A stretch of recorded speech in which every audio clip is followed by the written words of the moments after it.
to the World Storytelling Cafe. And tonight it is the Worldwide Story Round, hosted by none other than the magnificent Mike Russ. Well, I'm going to have to go. So at the beginning rather than the end, I'll tell you what's coming up. Tuesday is our International Tellers. Friday is Bubba C. And next Sunday, I think, is Rock the Casbah. And it may be the Australians on Saturday morning, but keep looking at the schedule. Right. So for now, everybody, have a great session. Mike, over to you. Thank you very much, John. And just remember to do what we were talking about, mate. Absolutely. So I can do that straight away. I'll do that as soon as the RAC gets me home. Right. Okay. I have no idea where John is. He said he's in a village hall and he's waiting for the RAC. I'm just on the edge of Bristol. I'm just in the edge of Bristol. Just on the edge of Bristol, which is in the southwest. For those of you who aren't in the UK, the RAC are the ones that come and pick us up from the side of the road when we break down. But his car is 425 years old, which is why it keeps breaking down all the time. I was thinking, how many miles has your car done now? I don't know. It's been sort of 20 times around the clock, probably. Right, so welcome here again. So we haven't got as many as we normally have, but I expect Baba will turn up and one or two others. So I'm going to get started. Then Janet, are you going to do something today? Yes, I've got two stories from the Channel Islands. One is longer than the other. So do you want the longer one or the shorter one? I think you can know the longer one today. We've got plenty of time. Okay. Absolutely. Okay. Diana, you're going to go from the Highlands?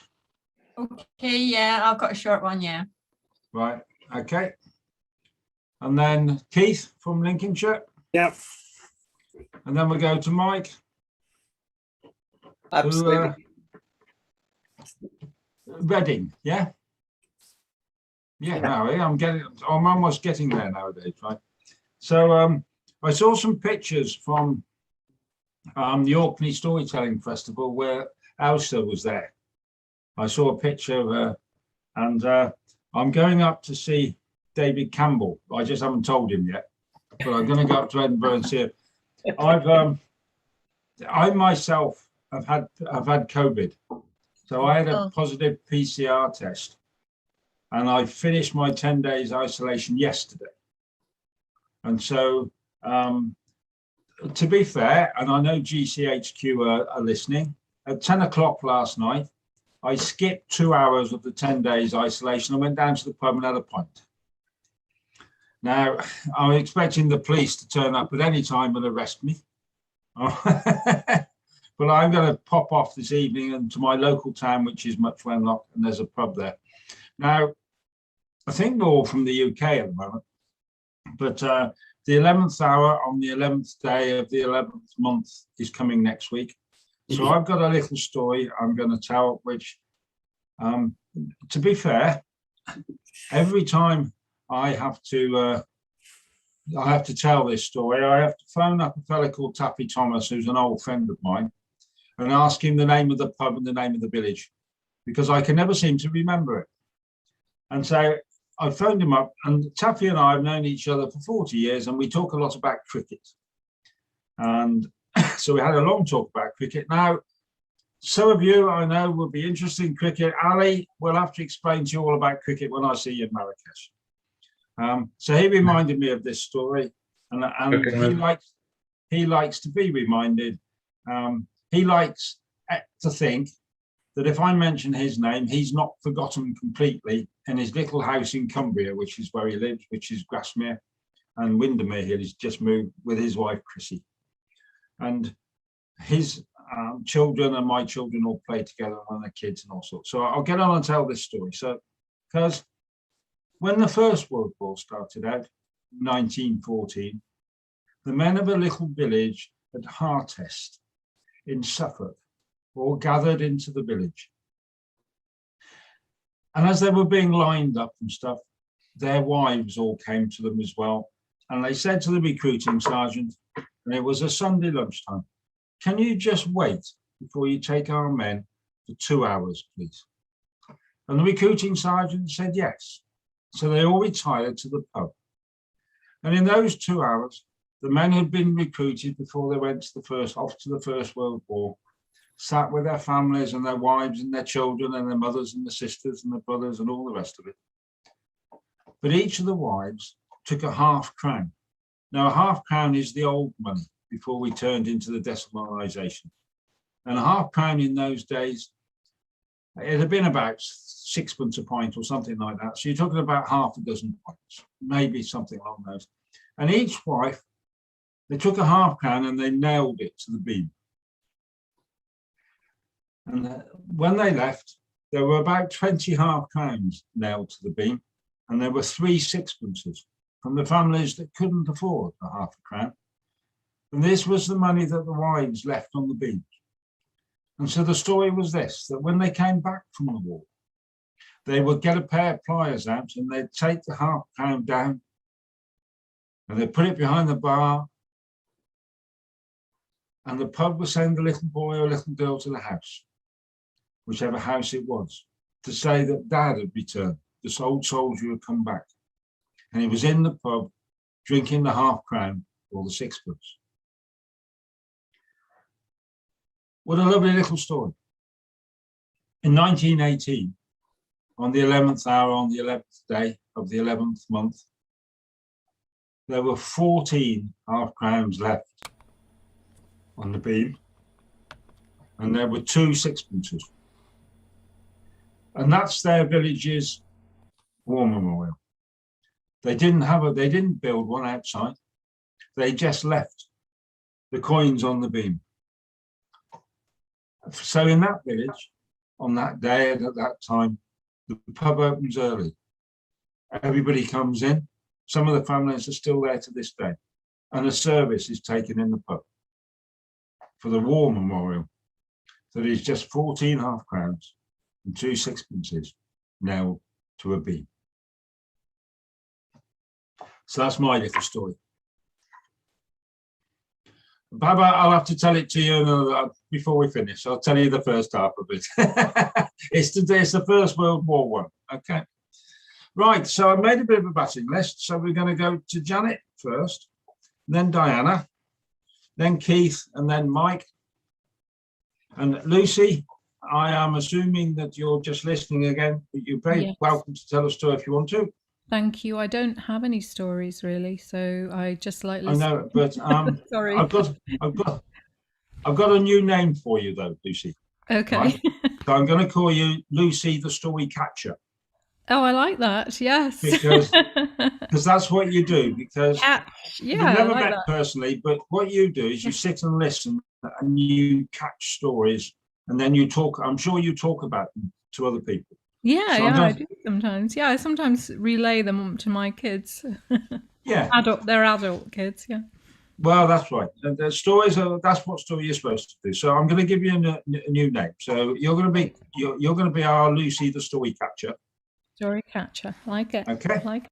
And when we can't remember them, or we can't remember them, we're going to call you up and say, tell us about that story, and I bet you remember them. Good luck. Or the other thing that I have decided is that you don't turn the camera on because you've got the biggest gin and tonic I've ever seen in my life sat in front of you. Oh, I saw Baba C's glass there.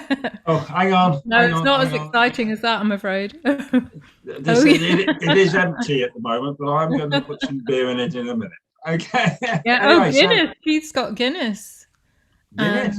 That looks like, is that arsenic, Janet? Said something on it. I couldn't read it. Oh, no, that's red wine. Oh, okay. That's what that is. Yeah. And Keith's got an apple behind him, so presumably he's drinking cider. Anyway, so we're going to go Janet, Diana, Keith, Mike, Baba, and we'll see where we are. So Janet, now then, East Anglia. Staffordshire. Staffordshire, all right. I'm always getting you wrong. Staffordshire it is. And you're going to tell a story from Jersey. Tell the long one. Right. Okay. I'll do that. I live in England, and we've been hearing about the fisherman's dispute with France. And the French, Monsieur Macron has decided, I think they've more or less sorted it, but last week he threatened the Channel Islands. These are small islands off the south coast of England, or more specifically the north coast of France, but they are UK islands. And because I have relatives who live in the Channel Islands, I've been listening and hearing about the threat to cut off their electricity because they buy it from France. We were Europeans once, even if technically we are no longer. It's a strange situation. But because of the strange situation, I've been thinking about some of the stories that I have picked up in the Channel Islands, from the Channel Islands over the years. And I love the legends, especially the ones that come out of the period when the Isles, the Channel Islands, were Ile de Normande, when they belonged to the Duke of Normandy. And this particular legend comes from that period. It's from the north of the island. Now, the island is only 4 miles by 9, but there are 12 parishes there. And in the very north, the parish is called St. John. It's an island which faces to the south, has sandy beaches there. But in the north of St. John's, we've got this beautiful, rough, hard, pink, grey granite.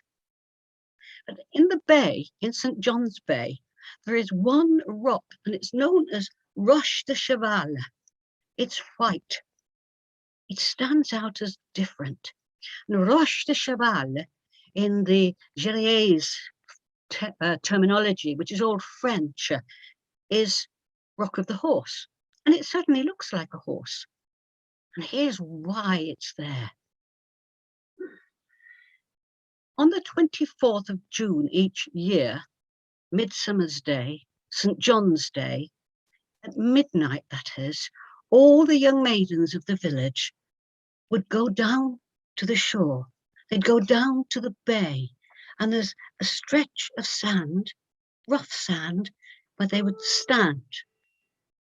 And if the moon was shining, and it always is on Midsummer's Night, down on the sea, there would be the glint of reflections. And every young maiden would look at the glint of reflections and hope to see the face of their sweetheart, the young man that they would marry within the year. So it was, on this 24th of June, Marguerite was standing hand in hand with her friends, looking across the water. And they were laughing because, well, Sarah could see Etienne. He was the ploughboy, and he was handsome. She was sure he would ask her. And then there was Sylvie. And Sylvie, she could see Gilles. Now, Gilles was the stockman, and he was big and broad, and he would make a really good farmer. Yes, as big and broad as that, Baba. A really good farmer. And she could see his face reflected in the water. And Marguerite looked across the water, and she could see the strong, handsome face of Guillaume. And Guillaume, he was a local boy, but he wasn't there on the land. He was serving with the Dukes of Normandy, serving in Europe, serving as a soldier. He'd taken his black stallion across the water, and he was somewhere in Europe, fighting for the north of France. Marguerite hoped that he would be back in the year, and they would be married. Well, girls were giggling and smiling and happy because each one had seen the face of their sweetheart, and they rushed back to their homes to giggle and laugh together, but not Marguerite. Marguerite stayed looking there. It was calm, a calm night, which was wonderful. For that bay was also known to be a very rough water bay. It was a bay where you could never be quite sure of the tides. You could never be quite sure if the water would begin to boil, if the water would draw in the boats, if the water was made angry by the mad Selkie. He was a malevolent Selkie. He was a Selkie that his own kind would have nothing to do with, because he was evil.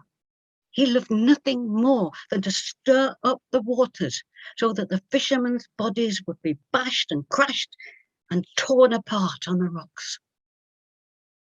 He was there that night, and he saw Marguerite, and he wanted Marguerite.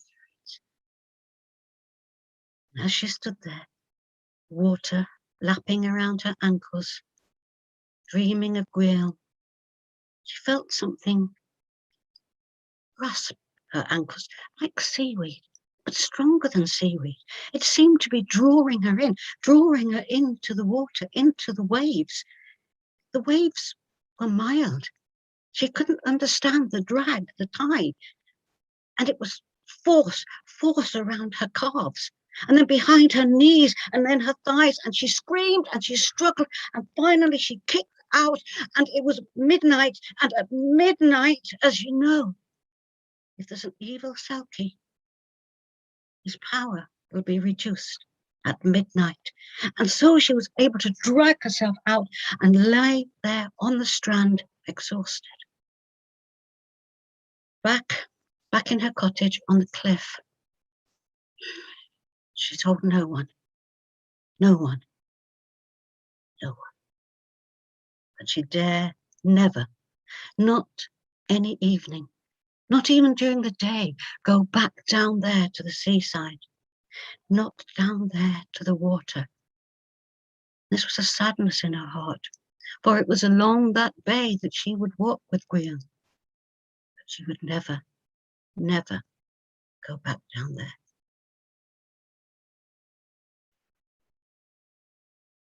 A few months later, she was out feeding the hens, just throwing the grain on the ground and looking around, when she saw approaching along the cliff top figure. It was a man bent and stumbling. And as he drew nearer, she realized Guillaume had come home, but he was not that fine, upstanding soldier that had gone away with his black stallion. Oh no, there he was, his body broken, his spirit damaged, his injuries so plain, so painful.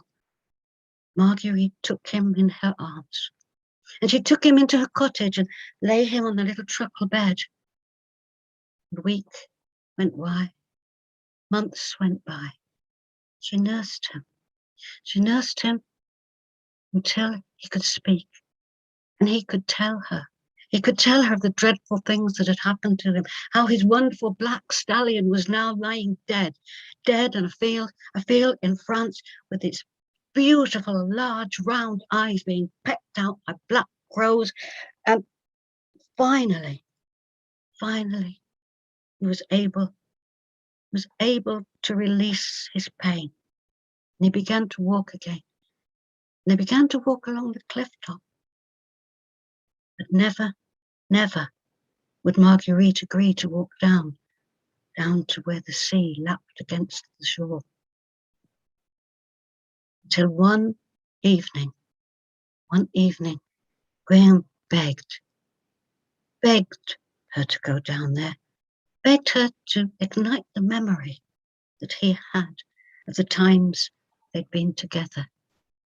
She agreed. But down there on the strand, she sobbed and she sobbed and she sobbed. And he took her his arms. And she told him everything that had happened. She told him how she'd been dragged into the water. She was convinced it was the Selkie. She was sure it was the Selkie. And Graham shouted, "While I am here, no one will harm you. While I am alive, you will be protected." And her pain was relieved. And together they returned. Together they made some plans for the future. But one night,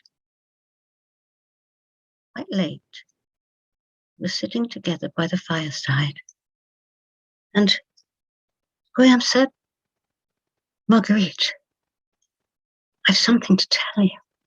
He took her hands.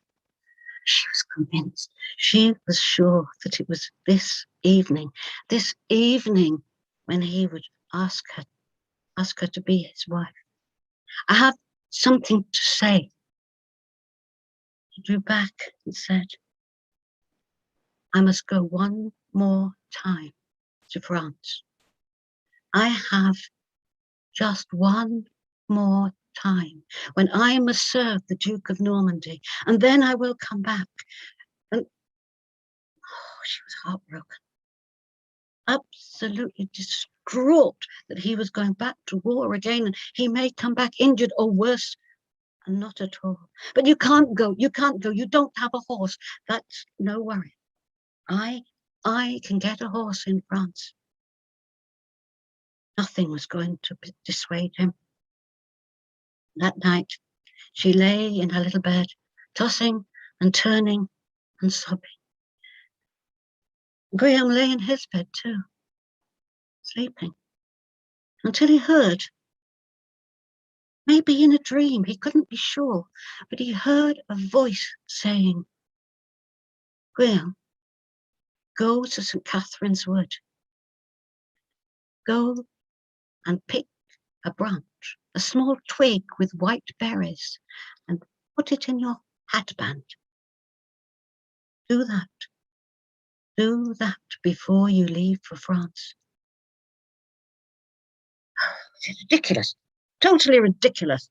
We don't believe in the old faiths, the old ways anymore. We believe in the new religion, and he put it out of his mind until the next night, and the same thing happened. "Graham, go to St. Catherine's Wood. Take a branch, pick a twig with white berries, and put it in your hatband. Do this before you leave for France." In the morning, he tried to dismiss it, but he could not do this. And when, on the third night, he heard that voice again saying, "Graham, go to St. Catherine's Wood. Take a branch, take a twig, the white berries, and put it in your hatband. Do this before you leave for France." He felt, "I'll go.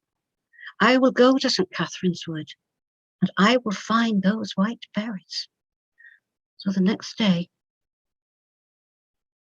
which was quite soon before time to go to the ferry for France, decided he would go to St. Catherine's Wood, and he walked. Now, St. Catherine's Wood is about 2 or 3 hours walk along the coast, along the top of Jersey.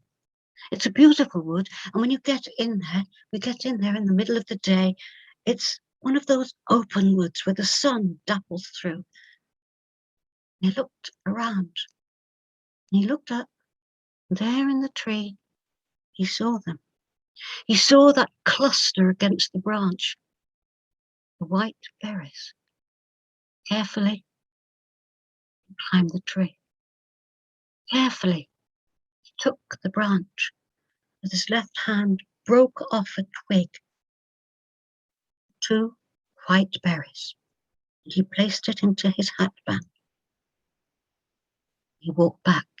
He walked back along the coast road, along the cliff, not knowing why he had picked the mistletoe, why he had put it in his hatband, why he had heard the strange instructions. But he was going to France. What did it matter? He'd be okay. As he got closer and closer to St. John's Parish, he smelt something in the air. Not sea salt, not seagrass, not sea thyme. It wasn't the smell of a plant. It was the smell of a creature, an animal. It was a horse. He could smell horse. And as he got closer and closer, he could hear neighing of an animal, a horse, a large horse. He knew it to be a large horse. He knew about horses, but he could not see, for the darkness was coming. It was almost midnight, not quite. As he got closer and closer, he looked inside what had been the empty stable where he had had his black stallion. He saw it. He heard it kicking. He heard it kicking at the wall. He heard it kicking at the gate. And he knew there was a horse inside. He walked in, and there was a wonderful, a handsome, huge white stallion. He couldn't help himself. Hanging there was an old saddle. Quickly, he placed it on the back of the horse. He pulled the girth straps tight. He didn't bother with stirrups. He just mounted this horse. He did not have any option. He was drawn to it. He did not have any option as to what happened next. The horse turned and gently moved out of the stable and along the cliff top. Well, he thought, this is a fine gift. I can take this horse to France. And gradually he moved along the cliff top with the sea breeze blowing in his face, and then it cantered faster and faster. And then he realized that although he thought he had control of the horse, he didn't.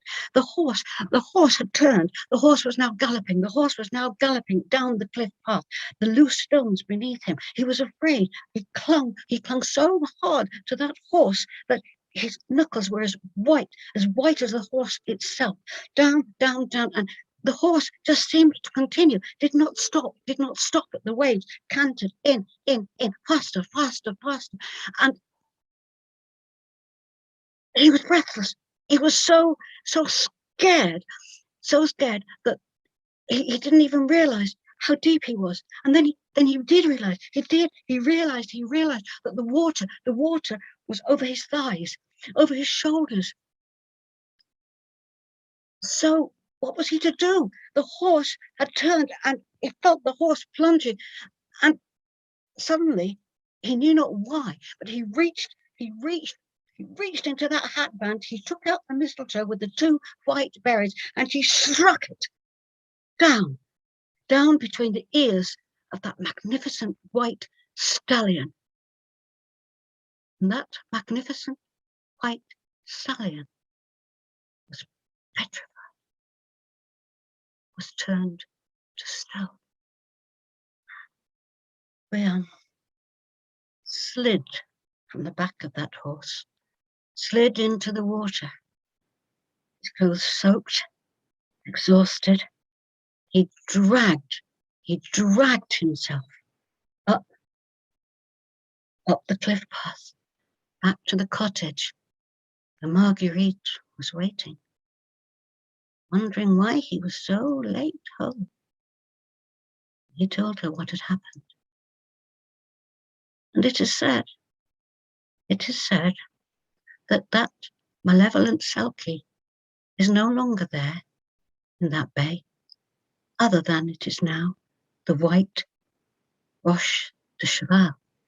Now, I would like to tell you that Marguerite and Guillaume were married and lived happily ever after, but I can't, because I don't know. What I do know is that if you ever go to St. John's Bay and look down at that rock, you will realize that every word I have told you has got to have been perfectly true. Thank you. Oh. That was lovely, Janet. Thank you very much.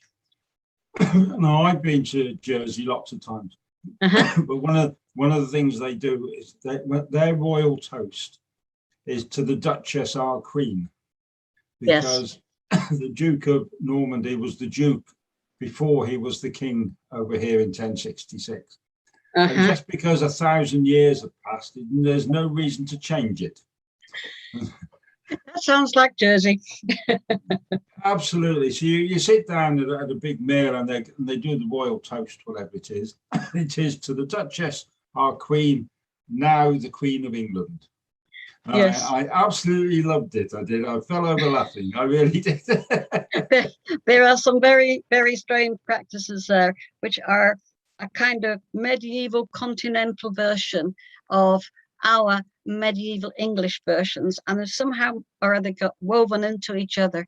They are wonderful and they're very strange, but really they have produced for me some magnificent stories, especially some of the stories where the Guerriers, the people of Jersey, and the Gurneys, the people of Guernsey, have this wonderful antagonistic attitude towards each other, and that has produced some delightful stories, which maybe I'll bring one to you one day. Well, yeah, the other we'll just move on a moment, but because they want to keep the Channel Islands British or English, whatever we want to call it, and not French, the government, the authorities pay an awful lot of money for football teams to go from Hampshire to go and play football over there and stuff. And so if you're sort of 16 years old and you come from Hampshire, which is Southampton around there, part of your school cricket team will be to fly to Jersey to play cricket and fly back again. That's right. Yes. And all that kind of stuff. And it's been going on for absolutely centuries. And it's the only place, I don't know, I haven't been there for a while, but they used to have pound notes still when nobody else had pound notes over here. You know, I'm not so sure now. Because they still have pound notes. I'll have to check with my son. We tend not to talk about things like that. So you have like 25 pounds, Baba, in your wallet, and it's 25 single pound Bits of paper. Bits of paper, and you think you're rich until you start spending it, and it goes like sort of snow in the door, and it just disappears really quick. Anyway, I will stop talking about Jersey and the Channel Islands and things because I actually love the place. And we'll go to somewhere which is equally spectacular, the Highlands of Scotland, where they say, well, Stanley Robinson used to say that all the women from the Highlands of Scotland are beautiful. They are beautiful inside and they are more beautiful outside. And nobody ever contradicted him. I always quote that saying from him every time I meet a lass from the Highlands. So we have a beautiful lady, according to Stanley Robinson.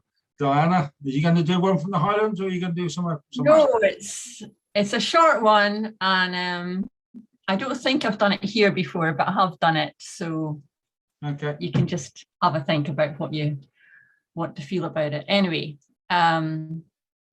it's set actually in the jungle, and it was very quiet in the jungle. Very quiet, save the odd sound. Ooh, ooh, ooh, ooh, ah, ah, ah, ah, ee, ee, ee, ee, caca, caca, whoosh. Many of the animals were meeting under one of the trees, and one or two of them thought that they could smell something, but they weren't sure. And Toucan was up on the high branch, and he decided that he would go over and investigate. So that's what he did, and he left all the animals behind, and he took off, and he came further along the forest. And when he got there, he saw smoke, and that was all he saw. But then he moved on more, and it wasn't just smoke, it was this huge raging fire, and it was taking over, and this was all the homes of all the animals. What on earth were they to do? He went back and told the animals, and they came as quickly as they could, and they followed him. But there was one bird they couldn't find. All the other species were accounted for. But this one, the hummingbird, couldn't be found. Well, they didn't have time to look too far. They would keep their eyes open as they went further along the river, and when they saw the forest fire, they just could hardly comprehend it all. This was their life, their home. Everything was being destroyed, and what could they do? But then Toucan noticed something. He noticed hummingbird with its very long beak, with a very small amount of room at the bottom, going to the river, collecting some water and putting it on the fire. And all the other animals were thinking to themselves, why on earth is hummingbird doing that? He's not making the slightest bit of difference. But hummingbird didn't have time. He didn't have time to talk to them. He just kept on doing it and doing it. And eventually when Toucan went alongside him, although he didn't stop working, Toucan said to him, what are you doing? Everybody's wondering. You've only got a small beak. And all that hummingbird could say was, I'm doing the best that I can. And he ignored Toucan after that and kept on going. And Toucan was quite taken aback. And he told all the other animals what this little hummingbird had said. And they stopped. And there was Elephant with his huge long trunk. And how much water could he hold in that? And then they started to feel there was Hummingbird carrying on, even though what he was able to do was very small. He was trying. And so Elephant filled up with water. And the other animals, Giraffe, Bear, they all filled up with water and put it out on the fire, and it was starting to make more of a difference.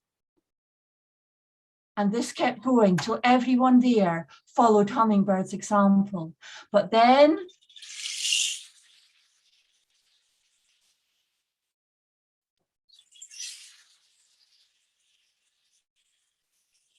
the rain came down and the forest fire was extinguished. But no one forgot what Hummingbird had said. I'm doing the best that I can. Thank you.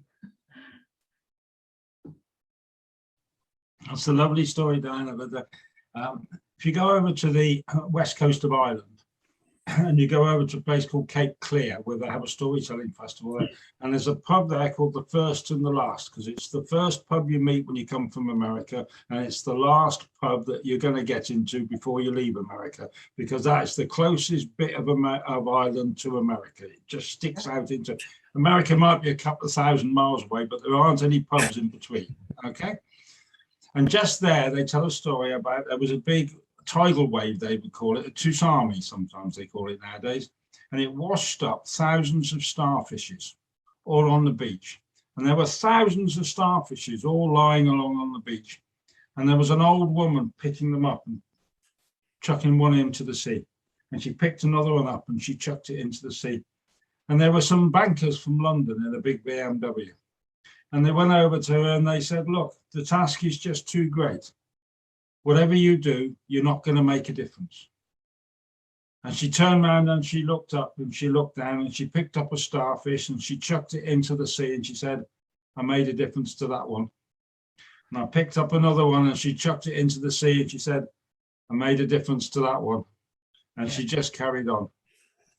That's lovely. That's a really good tale. Yeah, isn't it a lovely little story? Yeah. Okay. But I haven't heard the hummingbird, and I will be telling her a little story about a hummingbird that took some water to try and put a fire out. I love that story. Thank you very much. Right. So we're going to Keith next, then Mike, then Baba. Okay, that's the order tonight. Okay. Yep. Well, hello everyone. I've got another one in my Viking series. And this one is based in Asgard, but also goes across to the land of the giants in Utgard. In Asgard, there was a garden, and in the garden was an orchard. And in the orchard, there was lots of apple trees, bright and shining apples. Iduna, she looked after the apples and the apples, and she lived in a golden cottage just next to the orchard. And her husband used to tell her stories every day. Now, as the days go by, for you and I, we just get older and older and older, and grayer and grayer and grayer. And we sometimes have to have some glasses because we can't see so well, and we can't run as fast as we used to do when we were young.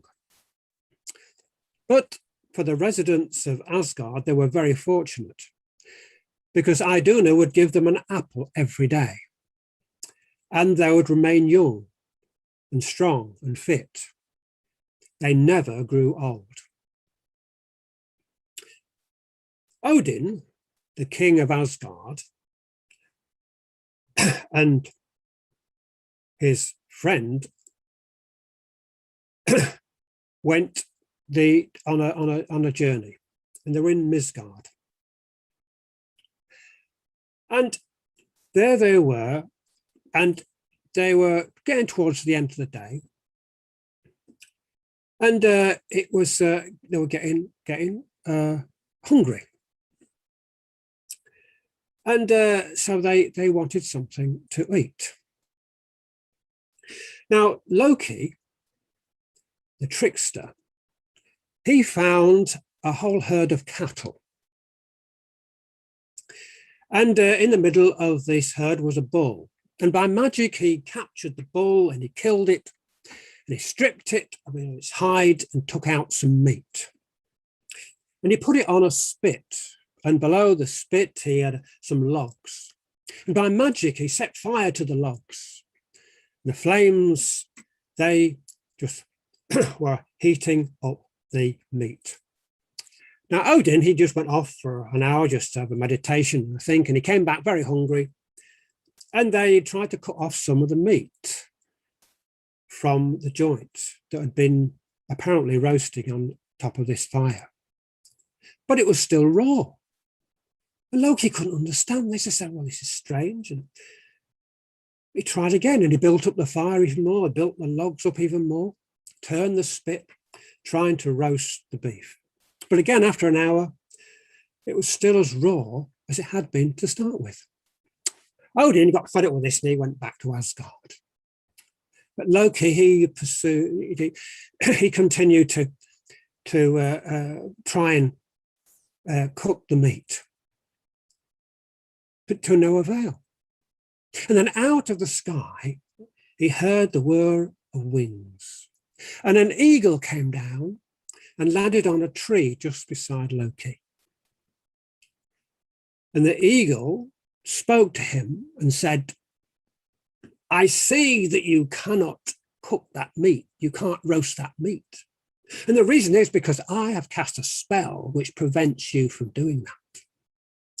But if you will share your meat with me, then I'll release the spell and you'll be able to roast the meat. Well, Loki, he had no option. And so he said, okay, we'll do that. And so he built up the fire more, and the eagle, he released the spell, and the meat was cooked. And the eagle came down and tore off a piece of meat and ate it, and tore off another piece of meat and ate that, and tore off another piece of meat and ate that. And Loki said, hold on, you're supposed to share your meat with this meat with me. No, stop it. But the eagle tore off the final piece of meat and ate it. This made Loki very, very angry. And so he took a stick to beat the eagle.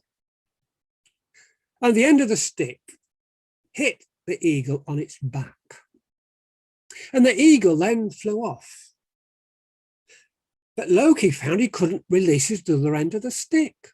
And so he was dragged along by the eagle, flying across Midgard, across the thorns and briars. It's all scratched, then flew up into the sky above Utgard. Let me go, said Loki. And eventually the eagle let Loki go, and he came down with a big crash into the land of the giants, which was full of ice and snow. It was really cold.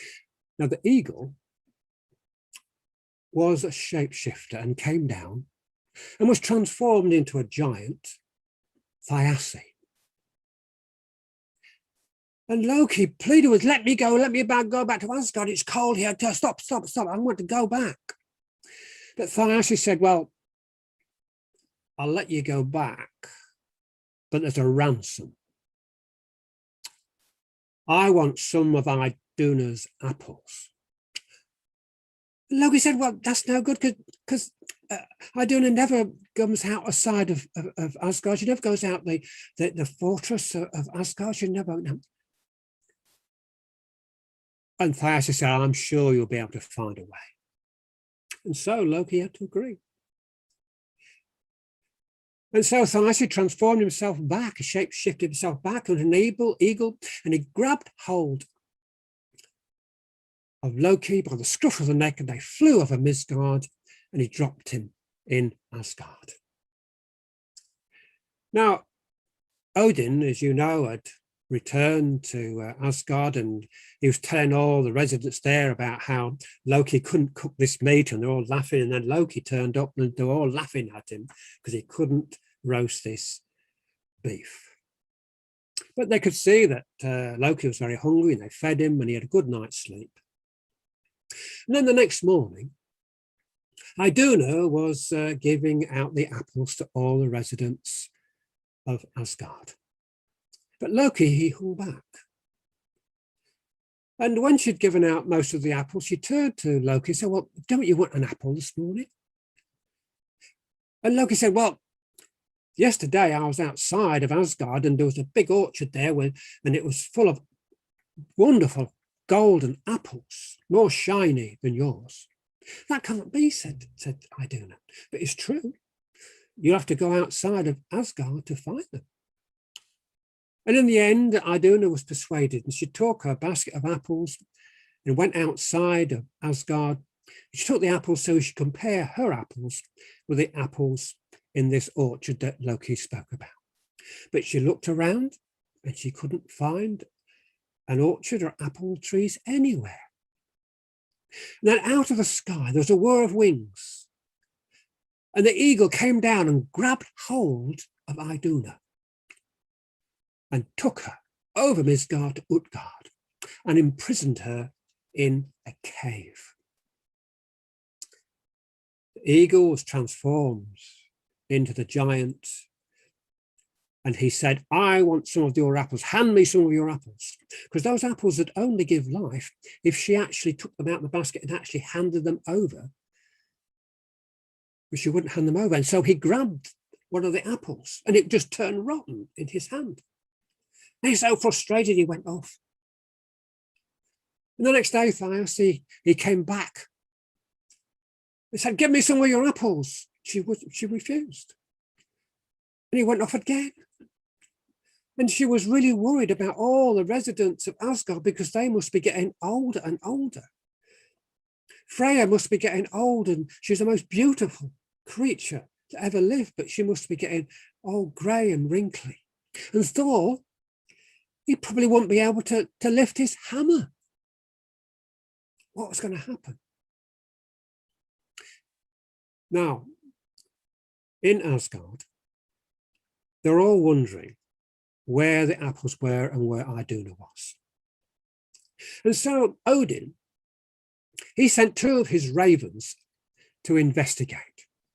And they flew over Midgard to Utgard, and they saw where Iduna was imprisoned in this cave. And they flew back,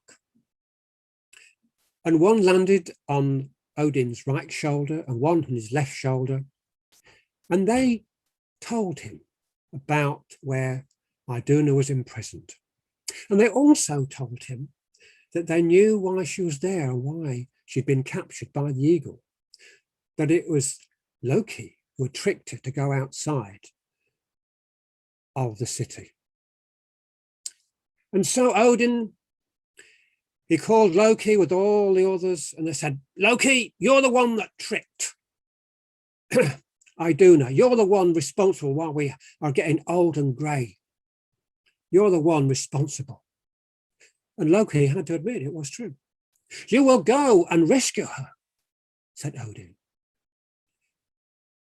And Loki said, well, I will go, but I need the cloak of feathers, the falcon cloak of Freya. And she agreed because, I mean, they were getting very old and getting very, very weak.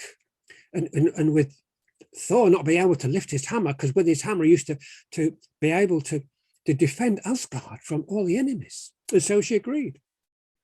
And so Loki, he took the cloak of feathers, he put it over himself, and he was transformed into a falcon.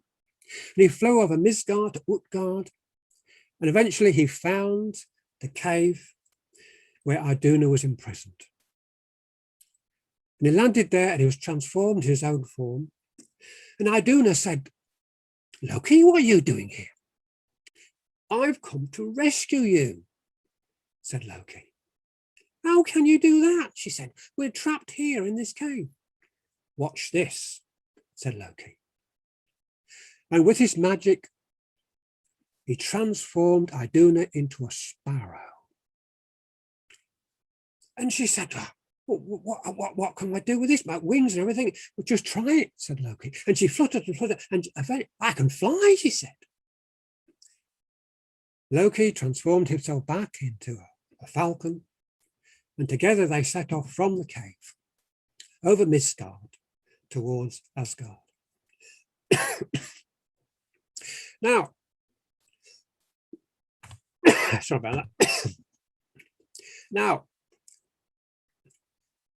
Thiassi said, well, realized what had happened. He knew what had happened, and he was transforming himself back into an eagle and gave chase. And so the falcon was flying as fast as he could, followed by the sparrow. But the great wings of the eagle were catching them up, flying faster and faster, was about to catch them up until it got to the fortress of Asgard. And Odin could see them coming. He said to his servants, build a fire, and build up and create some smoke. Loki will know what to do. And so, through the smoke, flew the falcon and the sparrow. And Odin said, build the fire up, build up the fire up more. And so flames rushed up from the fortress of Asgard. And the eagle flew into the flames and was burnt up, burnt to a crisp. And so Loki, he became back to his own normal self. Iduna was transformed back to herself. And again, she was giving out the apples to all the residents of Asgard. And they were transformed back into their youthful selves. And everything was returned to normal, as they were never to grow old again.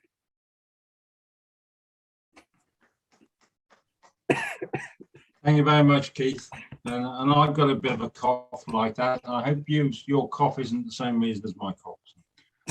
That's good. Right. So we're going to Mike and then to Baba. So Mike from Reading. Right. Once upon a time, there was a rich farmer and he had 3 sons. Oddly enough, the youngest was called Jack. What do you know? And he couldn't decide which of the sons should inherit the farm. So he said to them, I want the 3 of you to go and seek an adventure, and whoever does best in the adventure will inherit the farm. So the 3 boys set off, and they were going through the plains and through the forest, and they came to a small house, and they knocked on the door. And the little old woman said, yes, can I help you? And the boys said, we're on an adventure and we've been walking and we're hungry. And so she said, well, come in and I can give you some food, but you mustn't stay long because my husband is an ogre. There's nothing he likes better than eating farmers' children. So they went in and they tried to eat quickly, but it wasn't quickly enough because they heard this thum, thum, thum. the ogre walking up to the door. And the ogre's wife said, quick, under the bed, and slipped them under the bed. But the ogre came in and he went, I smell pig dung. Have you got farmers' children in here? I thought, there might be one or two, maybe three. And he went searching and he found them and he pulled them out from under the bed, all three of them. And he said, I'll pop you three into my larder. You'll be rather nice when you've hung a while. And Jack said, if this is a proper story, you should give us a chance. And the ogre said, very well. He said, each day I'm going to keep two of you here and one of you can go and try to fulfill a quest for me. And the first day he said to the eldest brother, right, here's a silver coin. I want you to go to the market and buy something that will fill my room. Fill it completely. There you go. And the first brother went to the market and he bought feathers, thousands and thousands of feathers, because feathers were cheap. And he brought them back and he kept pushing them all into the ogre's room. And he said to the ogre, right, your room's completely full. And the ogre said, I'll wait a minute, then I'll look. And while he waited, the feathers settled a little. There was just a little gap along the top of the feathers. He said, right, that's no good, you failed. Get in my larder. And he put him in the larder. The next day he says to the second brother, right, here's a silver coin. You go away and see if you can find something to fill my room. Well, you know what happened. The second brother went away to look for something and he got a lamp and he turned it on and the light filled the room. Oh, then it broke. And the ogre wasn't going to be letting him get away with that. And he unlocked and opened this cupboard at the back of the room and he stepped in and he slammed the door and put his hand over the keyhole and said, it's dark in here. You failed. He opened the door, he said, right, in the larder, and chucked him in the larder. And the next day it was Jack's turn. And he reached into his pocket and he gave Jack a silver coin. He said, you find something to fill my room. And Jack went to the market and he came back. And I'll be kind to you. I won't blow it. He came back with one of these, a whistle. And he went in the room and he blew it. I didn't. He actually blew it. And it was an ear-splitting noise. And it filled the room. Of course it did. And the ogre thought he'd cheat. And he opened the door to his cupboard and said, I'll see if I can hear it from in here. Now, you and I know, don't we, that he could hear in the cupboard because we heard him when he shouted. And he closed the door and just started shouting, I can't hear, just as Jack turned the key in the lock and ran off to get his brothers. And the giant's wife says, what's happening? What's happening? Because she'd just got home. And Jack said, sorry, the giant, the ogre. And Jack said, we've just locked your husband in his cupboard and we're going to run away. And she said, oh, well done you. And she said, look, I'll tell you what. And she gave him a tiny little sack of gold. She said, he'll never miss that. He'll miss you, but he won't miss that. And they all went home.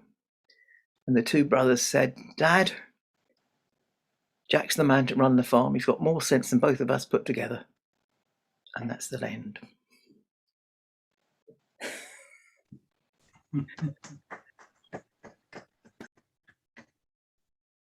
Well, I first heard that story 40 years ago, probably 50 odd years ago, up in the hills in Herefordshire.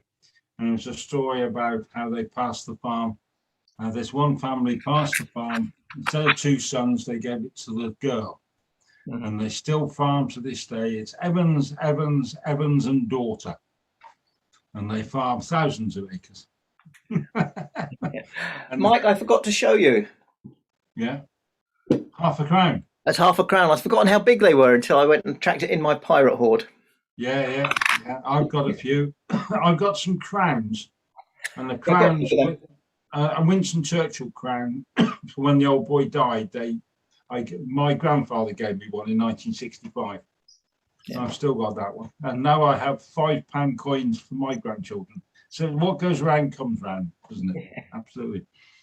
Baba, we're talking about strange things, crowns and half crowns. This was the old money that we used to have before, back in the day, before we decided to be Europeans and have decimalisation instead of duplication. I think it was all based on 12s in those days. Had 12 pennies in a shilling and 20 shillings to a pound. Everybody understood it, strangely enough. I'm aware of this. In fact, I was just reading an article about that earlier during the week. Now, I've never actually seen a crown coin-wise, but I wear a crown. And sometimes I've been accused of crowning around. But don't bump.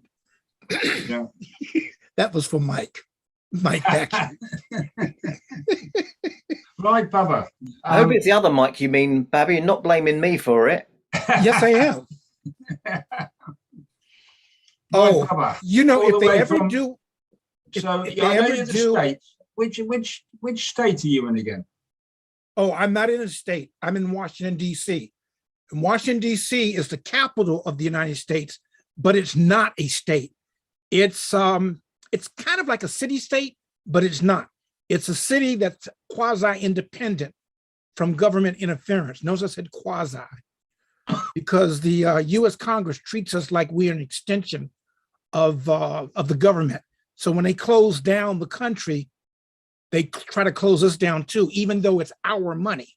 But that's a story for another day. Well, that's it. We're going to get into politics. We've got COP26 going on over here at the moment in Glasgow, which was the biggest talking shop and hot air that you've ever seen in your life. But You've never been to Congress? Well, The air we'll in have an argument Congress- about that. The air in Congress is so hot, the devil refuses to go there, but then he's already done his deed. Yeah, well, it's called the Mother of Parliaments, and you know what the other word they use in the States Yes. about with mother is sometimes, but we Yes, won't go into yes. that. Okay. So Go on then. I have two quick tales I'd like to tell, if that's possible. Yeah, absolutely. Okay, because I want to end on a happy note. The stories I've heard so far have been captivating, dynamic. They've been jewels, and they've been magnificent because they're two mics. So I've enjoyed all the stories. I think you guys may have seen what I just did there. And Keith, that was captivating with a K. So this first story is a little, well, it might be sad. You tell me.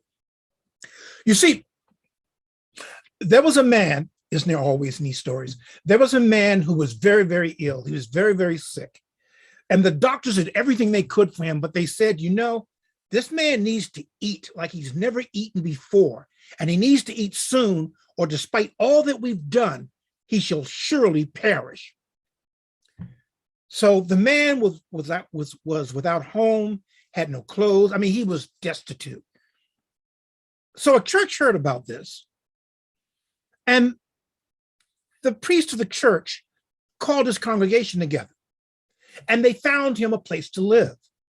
And they got clothes for him, not just any old clothes. They got clothes that fit him well. They got help to come in and make sure he was scrubbed up all nice and clean, and that he was gave him massages and everything to make him feel better. And he dressed and he had the clothes. They even provided a vehicle so he would not have to drive, and he could go from point A to point B and beyond. And then to culminate all of this, they decided to have a great big feast at the church in his honor. So dressed to the nines, as we say here in the States and other places, this man arrived in a limo, was escorted into the main hall of the church where they held banquets.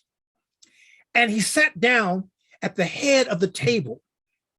And he was so moved. He was so moved. He just didn't know what to say at first. And the preacher said, "We know that we've adopted you as a member of our church, but you must eat." And the man said, I'm overwhelmed. And he started crying, despite what they say about men and crying. He started crying with gratitude. He said, I was destitute. I didn't have a home. I had no clothes. I was so ill. I knew surely I would die. But your congregation and you have given me the gift of clothes.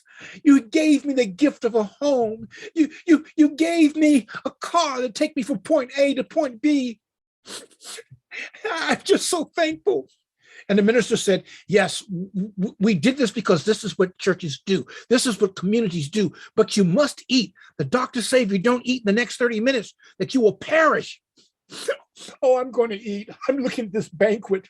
There's turkey and ham and cheese and venison and Brussels sprouts and asparagus. Why are there asparagus? And asparagus and mashed potatoes and potato salad and poke salad. Oh, there's so many foods here. I smell, I can see, is that jambalaya I smell?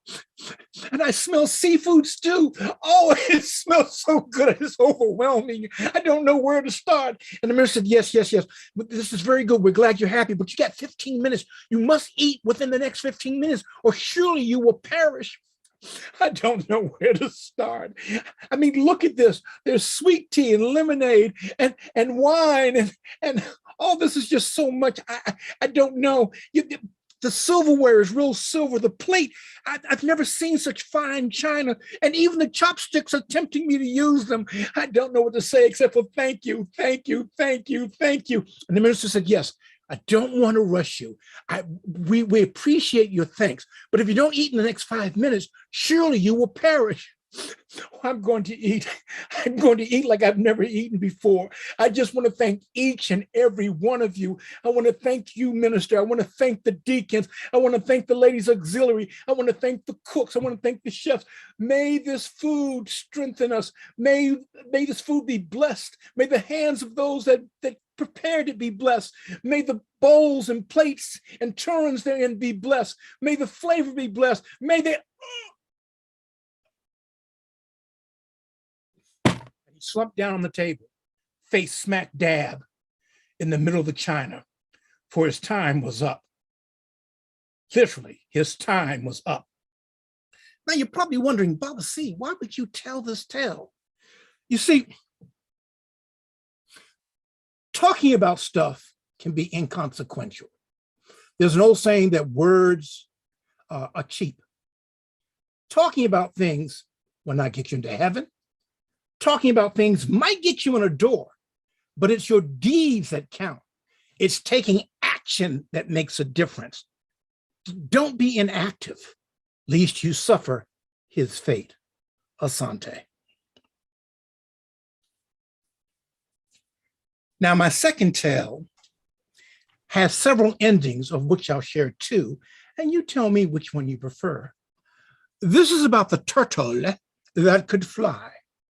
You see, a long time ago, before Mike Thackeray was born, there was a turtle that could fly. Well, he couldn't fly, but he was very good.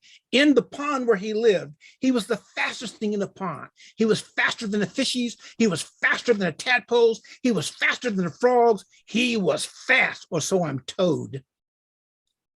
And he had other gifts. This turtle, even though he was slow on land, could build an entire house by himself with no aid in one day.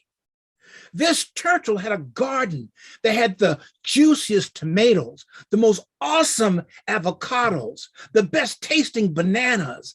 I mean, he could grow fruits and vegetables that didn't even grow in his climate.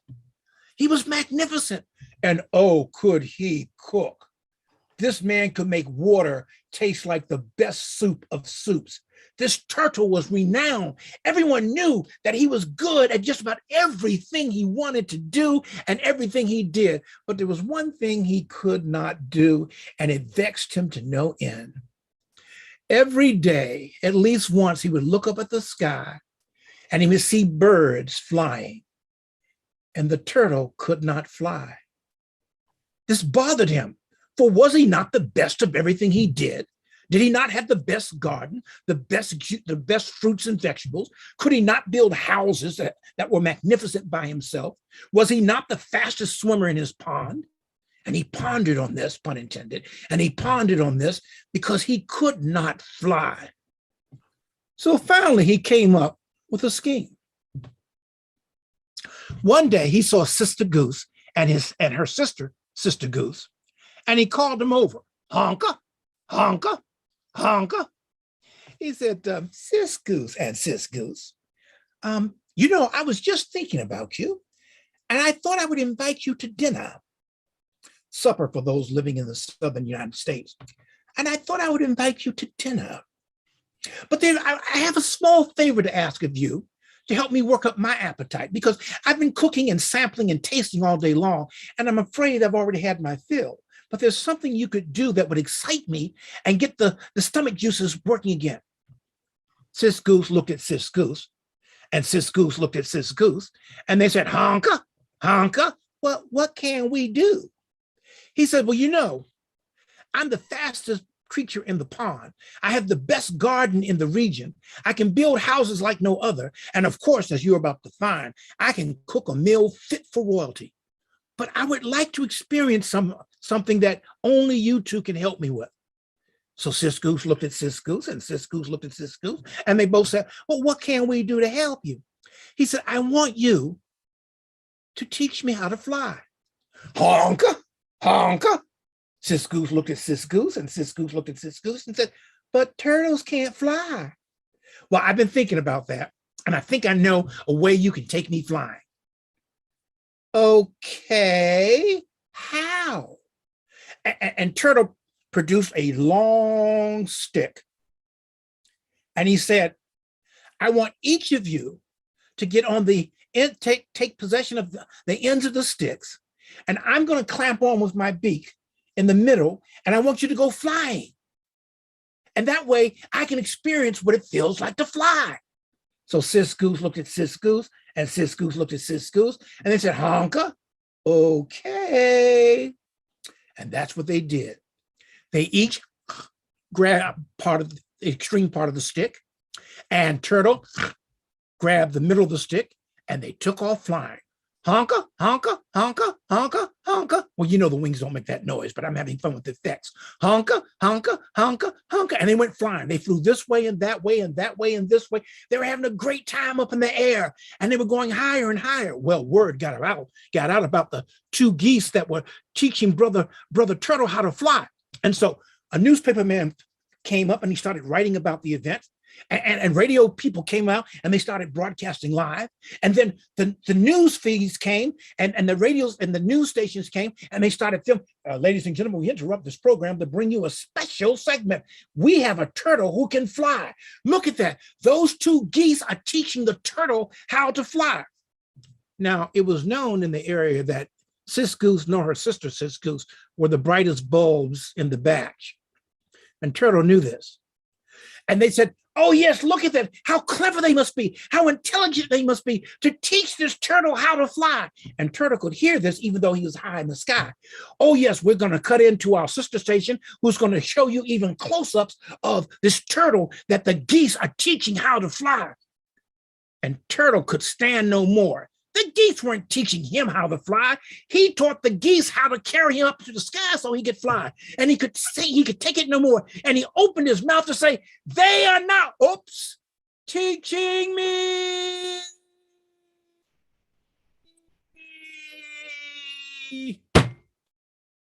And this is where you have to decide on which ending you like.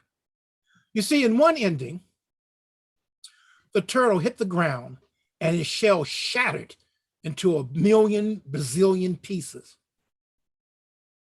And to this day, if you want, you can find jewelry made from the shattered parts of his shell. And you can also enjoy the turtle, who was a great cook, a chef. You can enjoy turtle soup. That's one ending. The other ending says that some of the animals took pity on brother Turtle, and they began to gather up all the pieces of his shell, and they started putting them back together again. But they couldn't find the smaller, finer pieces, so they glued the parts they could find together.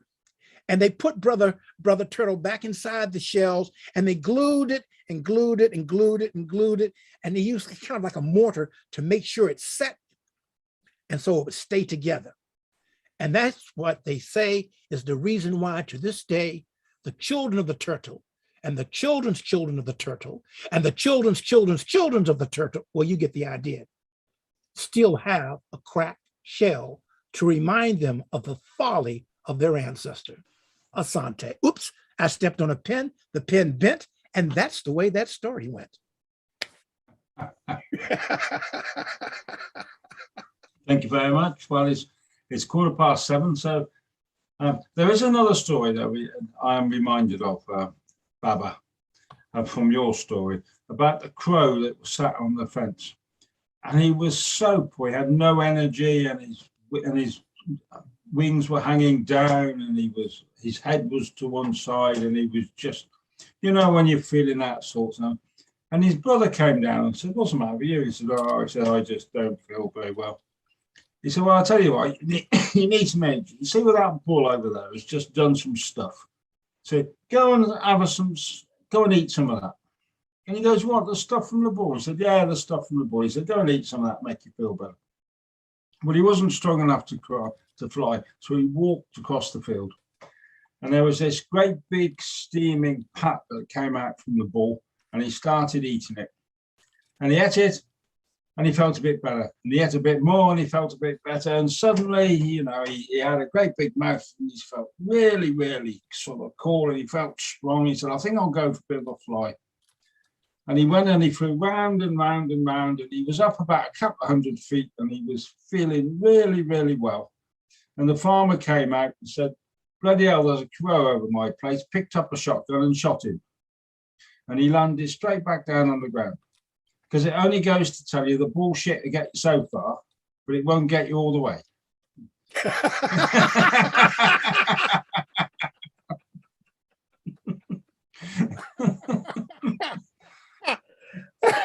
Excuse me, I like that one. I really like that.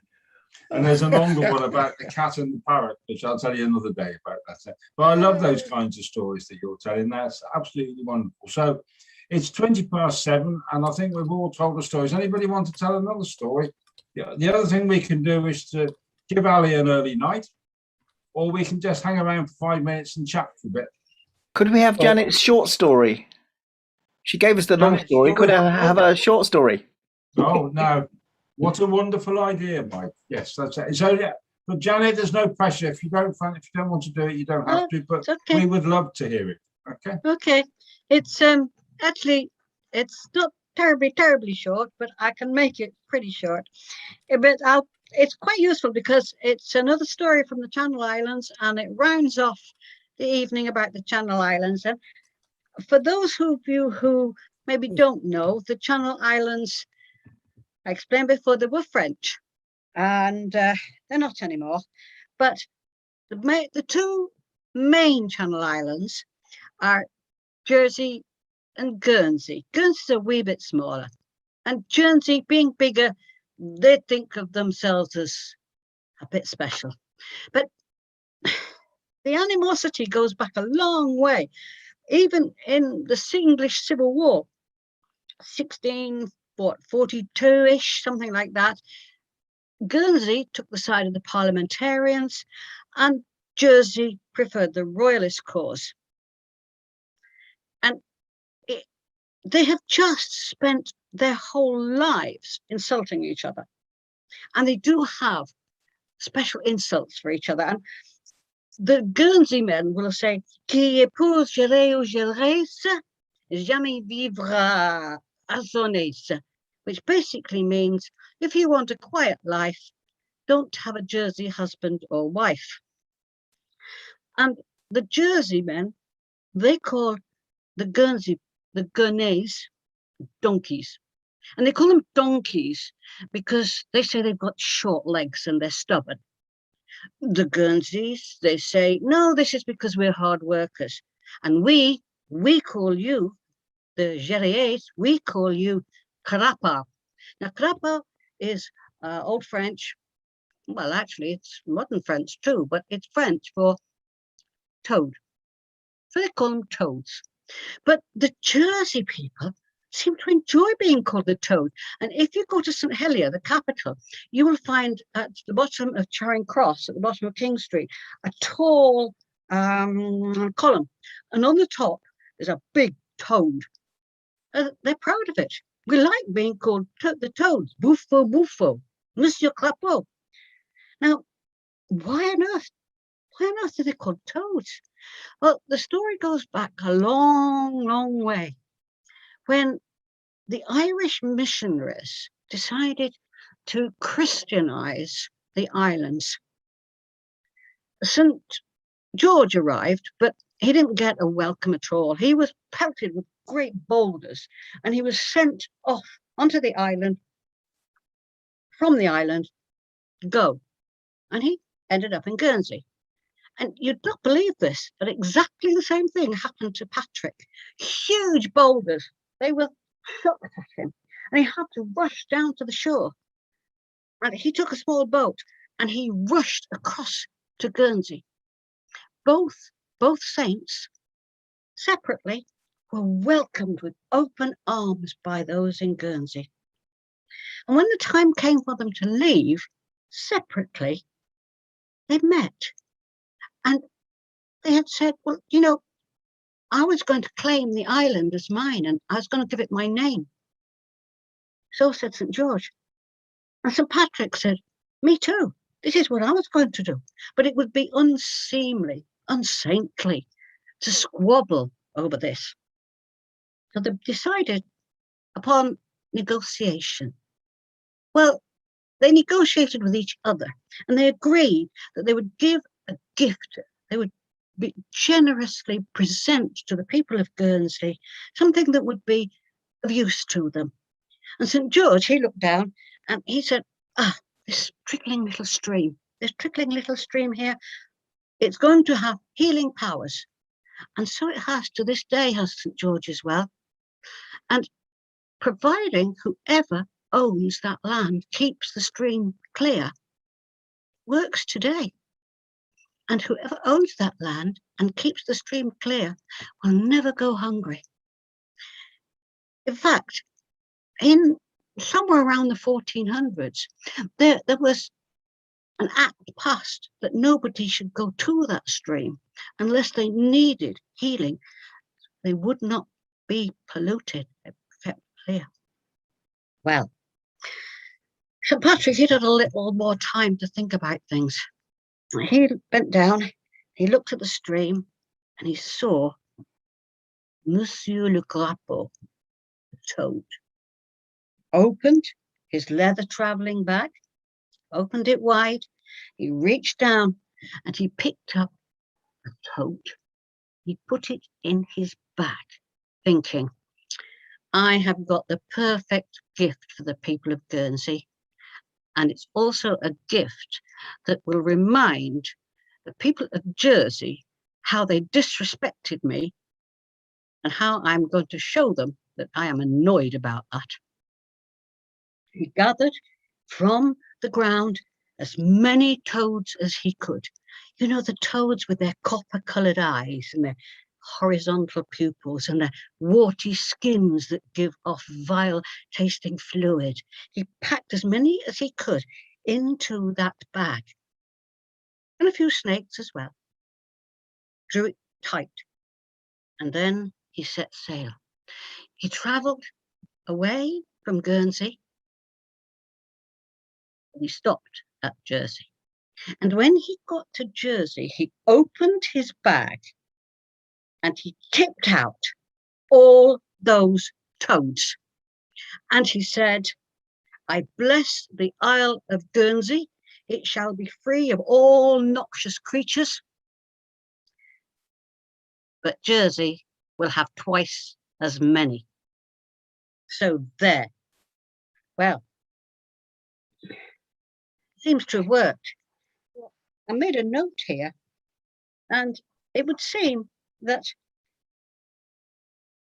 in 1682, Jean Poindexter wrote, this island is no less annoyed by several sorts of vermin, creeping and crawling things, than damnified by the wind and the water. It is scarce credible what quantity of toads and snakes and slow worms we have. But you know, the Jersey men, they're so proud of their toads.